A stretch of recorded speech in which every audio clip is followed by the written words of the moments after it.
Très cher auditeur, aujourd'hui, je viens te parler d'un sujet qui peut brusquer, qui peut faire peur. Ces âmes qui sont parties trop tôt et qui ont décidé de passer dans l'au-delà de leur plein gré.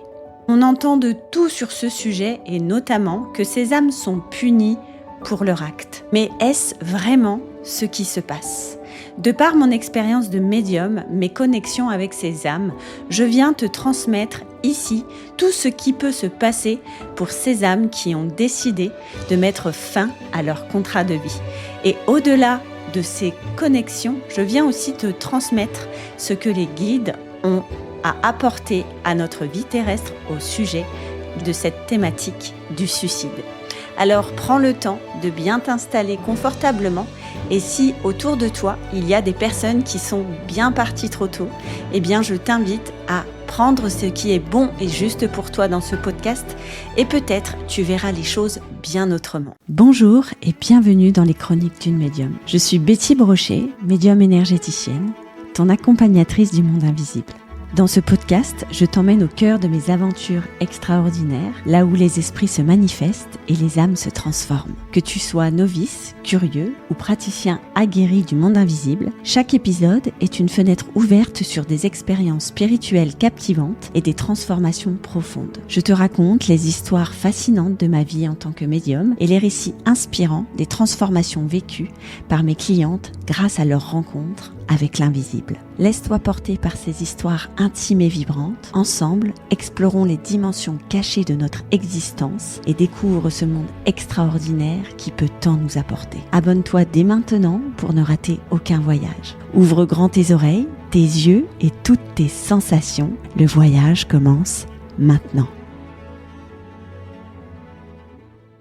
Bonjour à toi et bienvenue dans ce nouvel épisode. Je suis très heureuse d'aborder cette thématique aujourd'hui parce que je sais ô combien le suicide est un sujet tabou, mais qui a besoin d'être vraiment abordé afin que les âmes qui sont parties bien trop tôt, mais aussi les vivants qui restent, puissent comprendre et ressentir cet acte d'une manière différente. Alors, comment je vais m'y prendre ? Eh bien, tout comme à mon habitude, je voudrais d'abord te transmettre ce que ces âmes-là m'ont transmis lors de connexions spécifiques, mais aussi la vision des guides par rapport à cette rupture de contrat. Et puis, si jamais tu es concerné par ce sujet, je t'invite tout simplement à prendre de la hauteur et j'espère que ce qui va sortir de là pour toi va à la fois apaiser ton âme, va à la fois alléger ton esprit et peut-être alléger tes souffrances.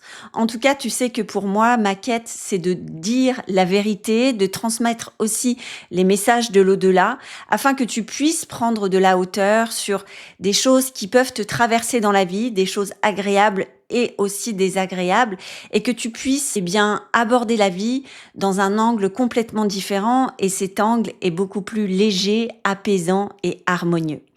Alors, quand on parle de suicide, on sent tout de suite une lourdeur en nous, on sait combien c'est difficile à la fois pour ces âmes qui en sont arrivées là et puis aussi les familles qui restent avec cette énorme culpabilité. Et pour ma part, en tant que médium, il m'est arrivé souvent de me connecter à ces âmes-là et je peux te dire qu'à chaque fois, les situations dans lesquelles ils étaient dans l'au-delà étaient complètement différentes, mais il y a quelque chose qui ressort à chaque fois, c'est la tristesse et la culpabilité de voir leur famille triste après leur acte. Et ça, c'est très difficile pour eux et je t'invite vraiment à écouter cette chronique juste au bout parce que je vais te donner aussi des tips que les guides m'ont transmis pour justement aider ces âmes à ne plus culpabiliser d'être partie bien trop tôt. Il m'est arrivé dans mes expériences de médium de me connecter à ces âmes qui étaient parties bien trop tôt, donc à ces personnes qui avaient décidé de se donner la mort. Et les situations que j'ai pu rencontrer, en tout cas là où ils étaient à chaque fois qui se sont connectés à moi, étaient complètement différentes d'un défunt à l'autre. Par contre, il y avait un discours qui était similaire. La vie sur Terre était bien trop difficile, bien trop lourde et je n'en pouvais plus d'être ici incarné dans ce corps. Alors, ce discours, il est certes similaire, mais je vais te donner ici dans ce podcast les raisons, en fait, pour lesquelles ces âmes décident de rompre le contrat. Et il y a 3 raisons différentes. Alors, je t'invite vraiment, encore une fois, à prendre de la hauteur. Et puis, s'il y a une personne dans ta famille qui a décidé de partir trop tôt, je t'invite juste à se dire, OK, dans quelle situation elle était et où elle se retrouvait à ce moment-là. Alors, peut-être qu'il y a une ou plusieurs situations, mais simplement, ouvrir ton cœur, ouvrir ton esprit et essayer juste à un instant de se mettre à la place de cette personne, en tout cas jusqu'à la fin de cette chronique, pour que tu puisses essayer de mettre de l'amour, du cœur dans l'acte qu'elle a fait. Parce que tu sais, très souvent, ces humains qui décident de partir trop tôt, c'est un acte d'amour. Alors c'est difficile à entendre, hein. Je sais que les personnes à qui j'ai dit ça ont eu ce moment de recul et peut-être que tu l'as aussi, mais très souvent c'est un acte d'amour. Ils le font pas pour eux en priorité, ils le font pour les gens qui les entourent. Alors la première raison pour laquelle une personne décide de se donner la mort, c'est parce que les épreuves qui sont là devant lui sont beaucoup, beaucoup trop difficiles. Alors, il faut savoir que lorsque tu es dans l'au-delà et que tu décides de t'incarner, on te donne une mission précise. J'en ai déjà parlé dans multiples chroniques.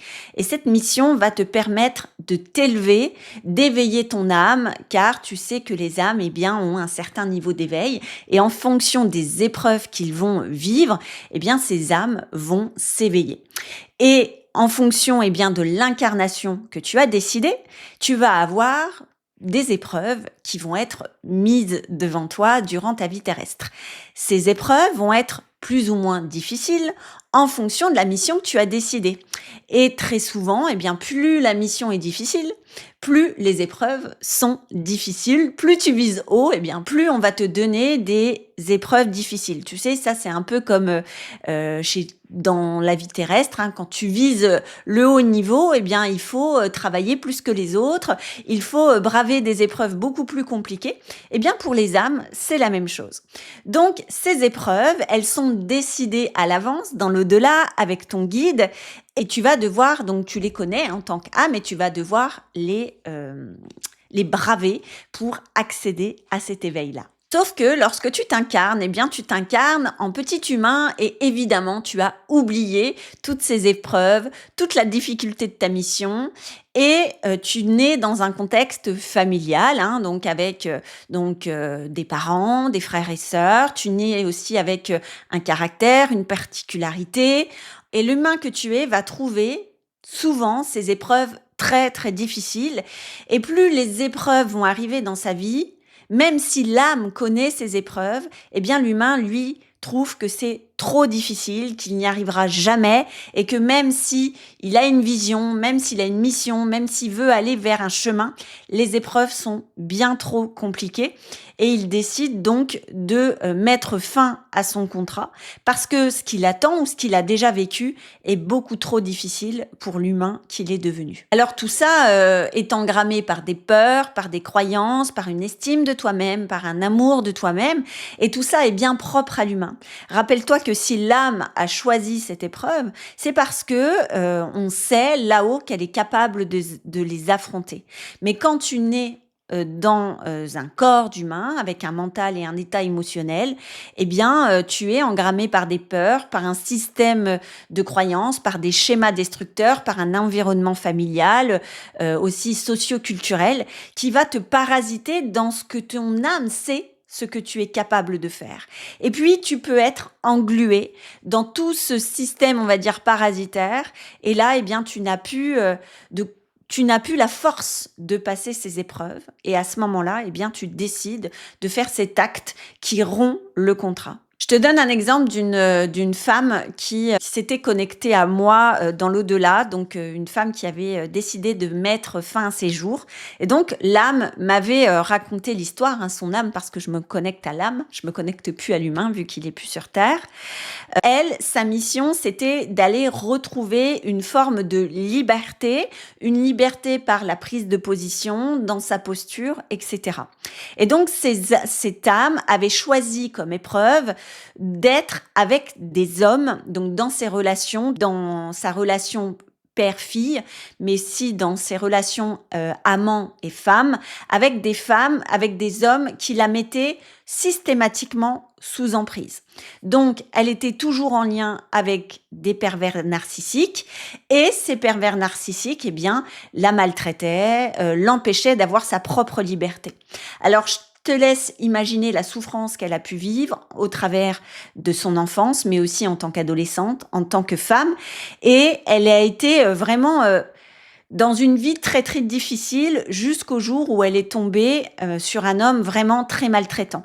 Alors faut savoir aussi que les guides, plus en fait tu vas traverser des épreuves et moins tu vas réussir à les braver, plus ils vont t'envoyer des épreuves difficiles pour que il y ait comme une forme de déclencheur, de déclic. Et là, eh bien, cet homme qui est arrivé sur son chemin était envoyé pour qu'elle ait un déclic tellement la violence était forte. Sauf que elle, eh bien, n'a pas ou n'a plus supporté cette violence et donc elle a décidé de mettre fin à ses jours. Alors évidemment, quand elle est remontée dans l'au-delà, son âme s'est tout de suite reconnectée à sa mission. Et elle a compris qu'elle n'avait pas réussi et que l'humaine qu'elle était, la manière dont elle se sous-estimait, la manière dont elle s'aimait, les peurs, les schémas qu'elle avait, eh bien, elle n'a pas réussi à s'en défaire pour pouvoir passer au-delà de cette violence, au-delà de ces hommes et de se positionner et de reprendre sa liberté. Donc, eh bien, cette âme me disait, et ça on y viendra tout à l'heure, bien que c'était ok et que elle savait en fait ce qu'il avait mise dans ces situations-là et qu'elle allait certainement se réincarner avec l'accord de ses guides pour revivre ces épreuves, mais cette fois, eh bien, elle allait choisir certainement un autre contexte familial, un contexte qui était moins emprisonnant pour qu'elle puisse sortir de cet état d'emprise.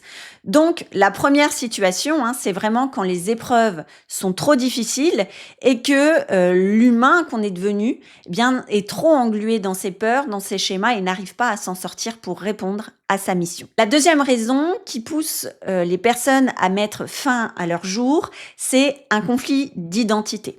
Tu sais, lorsqu'une âme s'incarne, donc elle s'incarne dans une famille, avec donc un père, une mère qui ont certains idéaux, qui ont une certaine culture. Et puis, elle s'incarne aussi avec un sexe, donc elle choisit si elle devient une fille, si elle devient un homme, etc. Et sa mission, souvent, dans ces raisons donc identitaires, est que l'âme, en tout cas l'humaine dans laquelle elle s'est incarnée, doit justement aller contre tout ce qui lui a été donné pour se réaliser dans sa propre identité, dans celle qu'elle est vraiment. Donc, ça peut être au niveau des idéaux, c'est-à-dire qu'elle va aller contre les idées de sa famille, donc les fondements dans lesquels elle a été éduquée. Elle peut aussi aller contre un sexe qu'on lui a donné, c'est-à-dire qu'elle naît homme, mais elle sent potentiellement et viscéralement que c'est une femme. Donc, elle doit justement, s'affirmer en tant que femme, malgré que c'est un homme, donc plutôt dans sa féminité, dans sa sensibilité.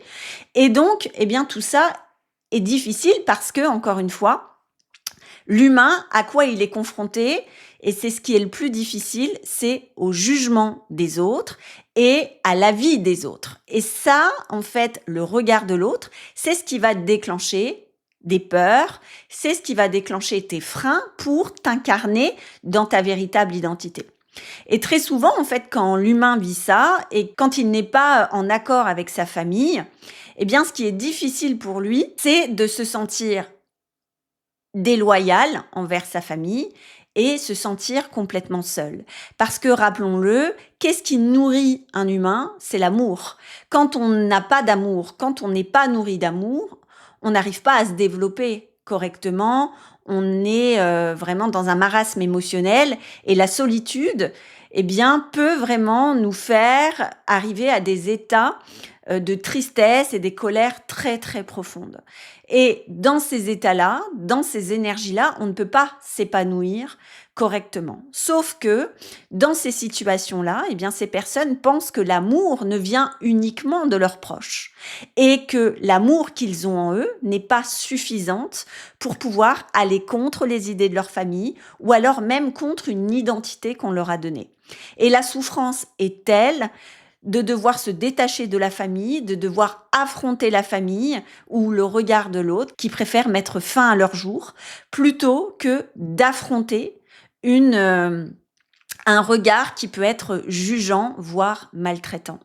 Donc, ça, c'est la deuxième raison. Et tu sais, j'avais rencontré lors d'une connexion défunt aussi un homme qui, pareil, avait mis fin à ses jours parce que depuis toujours, il se sentait une femme alors qu'il était un homme. Il était né dans une famille de femmes, donc il n'avait pas connu son père. Sa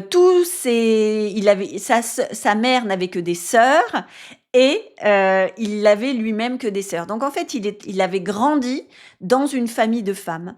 Et donc, tout au long en fait de sa vie, il avait été élevé un peu comme une femme et avec des idéaux de femme, une sensibilité de femme.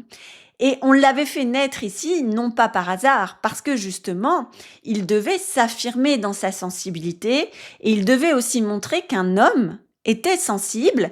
Et cette chance qu'on lui avait donnée, lui ne l'avait pas compris, il ne l'avait pas saisie. Et ce qu'il avait simplement vécu, c'est d'être un homme qui n'était pas à sa place. Et ce sentiment de ne pas être à sa place l'a poursuivi tout au long de sa vie. Ça a été un mal-être profond pour lui parce qu'il était un homme qui ne s'est jamais senti un homme. Et cette souffrance l'a noirci au fil de sa vie jusqu'au jour où ça n'a plus été possible. Et donc cette identité n'a jamais été vraiment trouvée.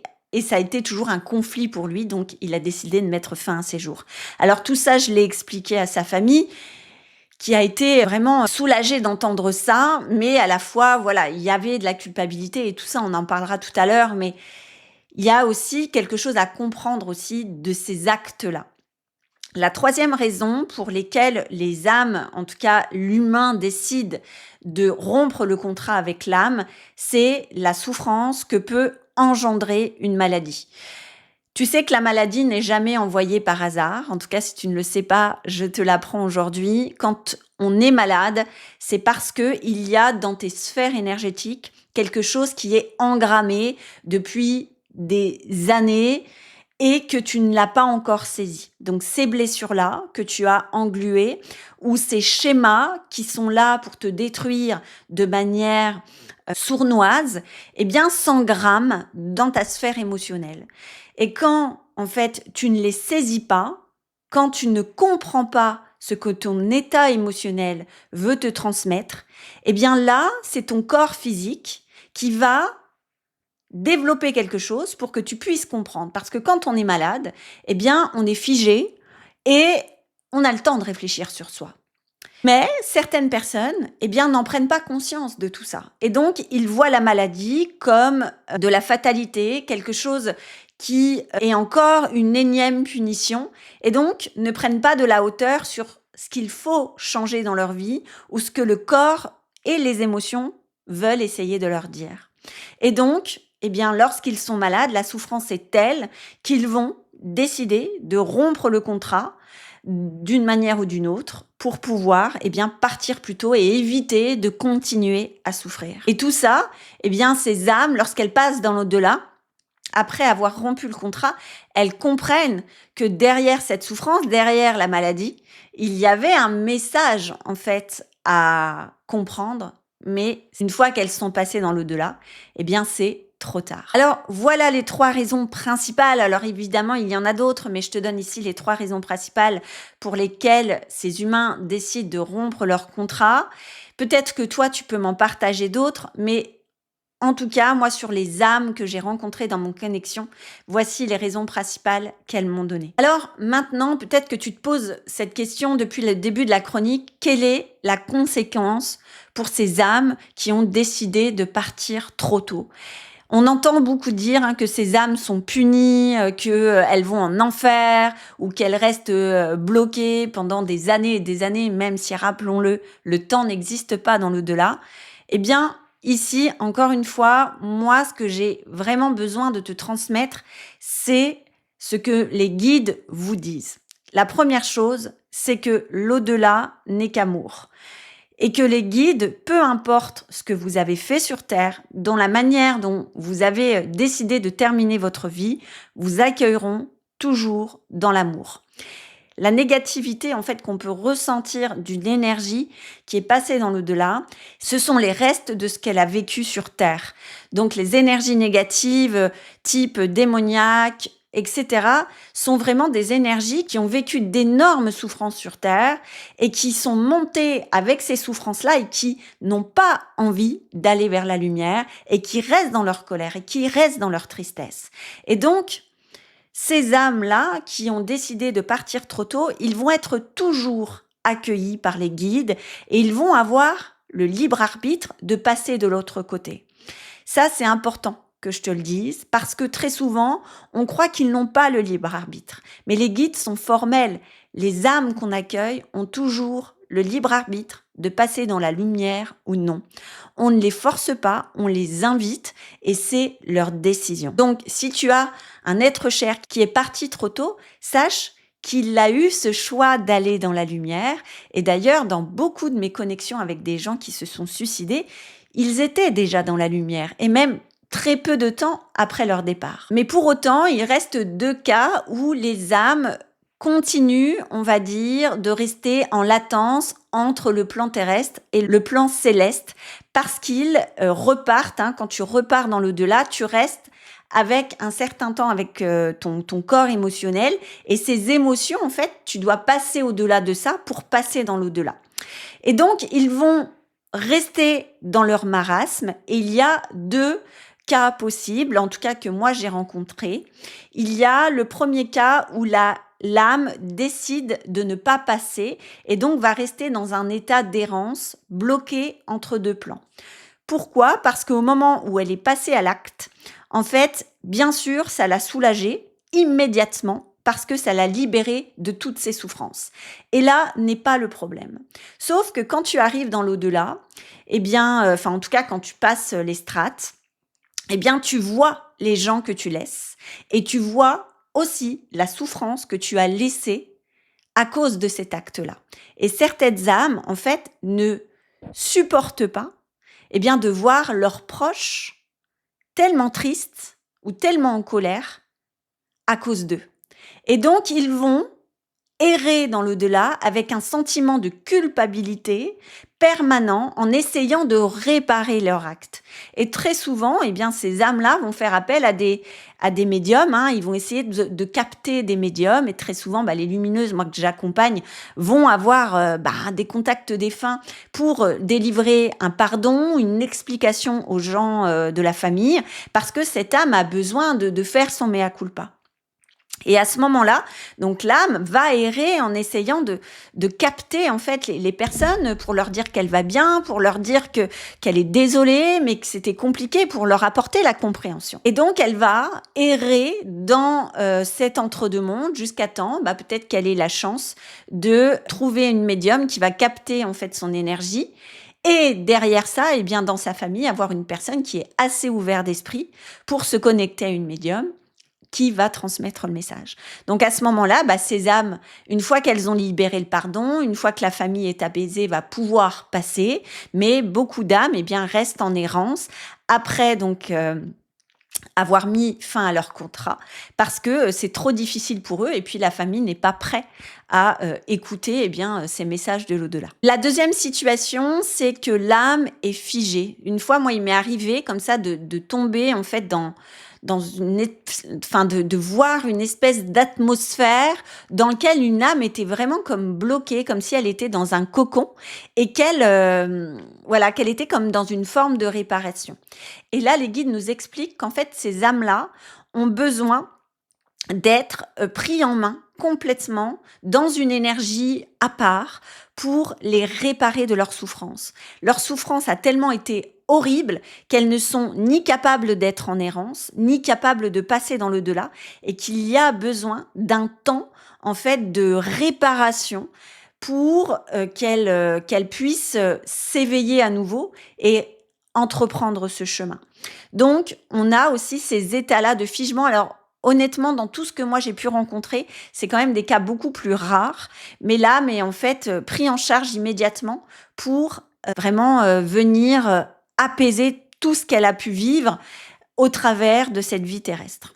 Donc ces âmes-là ne sont pas capables de communiquer avec les énergies terrestres, donc avec une médium, parce qu'elles sont vraiment en état de figement. Et on peut se connecter donc à ces guides, à leurs guides, et les guides vont juste nous expliquer ça, mais on n'aura pas plus, on n'aura pas de message à transmettre en fait à ce moment-là de la part du défunt. Alors voilà les 3 situations dans lesquelles se trouve une âme qui a décidé de mettre fin à ses jours. Donc tu vois qu'il n'y a pas ni d'enfer, ni de démons autour de tout ça parce qu'elle a mis fin à ses jours.